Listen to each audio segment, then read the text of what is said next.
ಪರ್ಯಾಯವಾಗಿ ಒಕ್ಕಲಿಗ ಸಮುದಾಯದಲ್ಲಿ D K Shivakumar ಅವರು ಲೀಡರ್ ಆಗಿ ಎಮರ್ಜ್ ಆಗ್ತಾ ಇದ್ದಾರೆ ಅನ್ನುವಂಥದ್ದು ಏಕೈಕ ಉದ್ದೇಶ ಇಟ್ಕೊಂಡು ಆ ಡ್ಯಾಮೇಜ್ ಏನಾಗಿದೆ ಅದನ್ನು ಕಂಟ್ರೋಲ್ ಮಾಡುವಂಥದ್ದಕ್ಕೆ ದಿನನಿತ್ಯ ಪ್ರೆಸ್ ಮೀಟ್ ಮಾಡಿ ದಿಕ್ ತಪ್ಪಿಸ್ತಾ ಇದ್ದೀರಿ. ನಿಮ್ಮ ಪ್ರೆಸ್ ಮೀಟಲ್ಲಿ ಏನಿದೆ, ಸಬ್ಜೆಕ್ಟ್ ಏನಿದೆ ದಯಮಾಡಿ ಹೇಳಿ. ಏನು ನಿಮ್ಮ ಡಿಮ್ಯಾಂಡ್ ಏನು, ನಿಮ್ಮ ಡಿಮ್ಯಾಂಡ್ ಏನು ಅನ್ನುವಂಥದ್ದು ಸ್ಪಷ್ಟಪಡಿಸಿ. ಯಾವುದೋ ಪೇಪರ್ ಕಟ್ಟಿಂಗ್ ತಗೊಂಬತ್ತೀರಿ, ತೋರಿಸ್ತೀರಿ, ಇನ್ನೇನೋ ಹೇಳ್ತೀರಿ. ಆ Devaraje Gowda is from criminal background. Devaraje Gowda ಕೊಟ್ಟಿರುವಂಥ ಹೇಳಿಕೆ ಪ್ರಕಾರ ಆ ಪೆನ್ ಡ್ರೈವು ನನ್ನ ಹತ್ರ ಇತ್ತು, ಸೀಲ್ಡ್ ಕವರಲ್ಲಿ ಇತ್ತು, ಅದನ್ನು ನೋಡೇ ಇಲ್ಲ ಅಂತ ಹೇಳಿರುವಂಥ ವ್ಯಕ್ತಿ ಸೀಲ್ಡ್ ಕವರಲ್ಲಿರುವಂಥ ಪೆನ್ ಡ್ರೈವ್ ಒಳಗಡೆ ಏನಿದೆ ಅಂತ ಏನು ಬೂತ್ ಕನ್ನಡಿ ಹಾಕಿ ನೋಡಿ ಅದ್ರ ಪ್ರಕಾರ ಇವರು ವಿಜಯೇಂದ್ರಗೆ ಮತ್ತು ಅಮಿತ್ ಶಾ ಅವರಿಗೆ ಲೆಟರ್ ಬರೆದಿದ್ರಾ? ನಾನು SITಗೆ ಆಗ್ರಹ ಮಾಡ್ತಾ ಇದ್ದೀನಿ, ಕೂಡಲೇ ದೇವರಾಜೇಗೌಡನ್ನ ಆರೋಪಿಯಾಗಿ FIR ಫೈಲ್ ಮಾಡಿ, ಕ್ರಿಮಿನಲ್ ಕೇಸ್ ಫೈಲ್ ಮಾಡಿ ಕಸ್ಟಡಿ ತಗೊಂಡು ತನಿಖೆ ಮಾಡಬೇಕು. ದೇವರಾಜೇಗೌಡ 1 ವರ್ಷದಿಂದ ನಿರಂತರವಾಗಿ ಸಂತ್ರಸ್ತರಿಗೆ ಬ್ಲಾಕ್ ಮೇಲ್ ಮಾಡ್ತಾ ಇದ್ದ ಅನ್ನುವಂಥದ್ದು ಗುಮಾನಿ ಇದೆ. ವಸೂಲಿ ಮಾಡುವಂಥ ಕೆಲಸವನ್ನು ಮಾಡ್ತಾ ಇದ್ವು ದೇವರಾಜೇಗೌಡರು 1 ವರ್ಷದಿಂದ ಅಂತ ಅನ್ನುವಂಥದ್ದು ಗುಮಾನಿ ಇದೆ.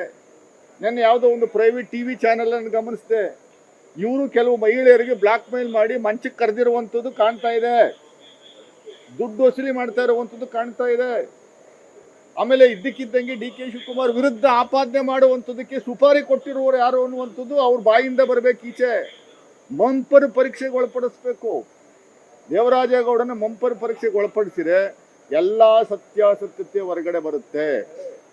ಆಗ ನಾವು ಏನು ಎತ್ತ ಅನ್ನುವಂಥದ್ದು ಸಂಪೂರ್ಣವಾಗಿ ಮಾಹಿತಿ ತಗೊಳ್ಳುವಂಥದ್ದು ಆಗುತ್ತೆ. SITಗೆ ನಾನು ಮನವಿ ಮಾಡ್ತೀನಿ, ಆಗ್ರಹಿಸ್ತೀನಿ, ದಯಮಾಡಿ ದೇವರಾಜೇಗೌಡನ ಅದನ್ನ ಕಸ್ಟಡಿ ತಗೊಳ್ಳಿ. ಕೋಟ್ ಹಾಕೊಂಡು ಲಾಯರ್ ಹುದ್ದೆಗೆ ಅವಮಾನ ಮಾಡುವಂಥ ಕೆಲಸವನ್ನು ಮಾಡ್ತಾ ಇದ್ದಾರೆ. ಅವರು ಕೆಲವು ಪ್ರೊಫೆಷನಲ್ ಎಥಿಕ್ಸ್ನ ಹೊರತುಪಡಿಸಿ ಅದನ್ನು ಕಟ್ಟುಪಾಡು ಇಲ್ಲದೇನೆ ಅದನ್ನು ಮೀರಿ ಬಂದು ಮಾತಾಡುವಂಥದ್ದು ಮಾಧ್ಯಮಗಳಲ್ಲಿ ಕಾಣ್ತಾ ಇರುವಂಥದ್ದು ನಾವು ಕಾಣ್ತಾ ಇದ್ದೀವಿ. ಡಿ ಕೆ ಶಿವಕುಮಾರ್ ಅವ್ರನ್ನ ಶಿಕ್ಷುವಂಥದ್ದಕ್ಕೆ, ಸಿದ್ದರಾಮಯ್ಯನವ್ರ ಮೇಲೆ ಸುಮ್ಮನೆ ಆರೋಪ ಹೊರಿಸುವಂಥದ್ದಕ್ಕೆ ಡೈಲಿ ಇದು ಪ್ರೆಸ್ ಮೀಟ್ ಮಾಡಿ ಜನಗಳನ್ನ ದಿಕ್ಕು ತಪ್ಪಿಸುವಂಥ ಕೆಲಸವನ್ನು ಮಾಡ್ತಾ ಇದ್ದಾರೆ. ನಾನು ಆಗ್ರಹಿಸ್ತಾ ಇದ್ದೀನಿ, ಮಾನ್ಯ ಮುಖ್ಯಮಂತ್ರಿಗಳು ಇವತ್ತು ಬರ್ತಾ ಇದ್ದಾರೆ, ನಾವು ಒಂದು ಪತ್ರವನ್ನು ಕೊಡ್ತಾ ಇದ್ದೀವಿ, ದಯಮಾಡಿ ನೀವು ಈ ವಿಚಾರದಲ್ಲಿ ಗಂಭೀರವಾಗಿ ಸರ್ಕಾರವನ್ನು ಪರಿಗಣಿಸಬೇಕು. SIT ತನಿಖೆ ಸಪರೇಟಾಗಿ ಕಾನ್ಸ್ಟಿಟ್ಯೂಟ್ ಮಾಡಿರುವಂಥದ್ದು ಒಂದು ಎಲ್ಲ ಇಡೀ ರಾಜ್ಯದಲ್ಲಿ ವೆಲ್ಕಮ್ ಮಾಡ್ತಾ ಇದ್ದಾರೆ. ಆ ತನಿಖೆ ಏನು ನಡೀತಾ ಇದೆ ಅನ್ನುವಂಥದ್ದು ಸೂಪರ್ವಿಷನ್ ಮಾಡುವಂಥದ್ದಕ್ಕೂ ಅವರು ಯಾವುದೇ ಇಂಟರ್ಫಿರೆನ್ಸ್ ಇಲ್ಲ.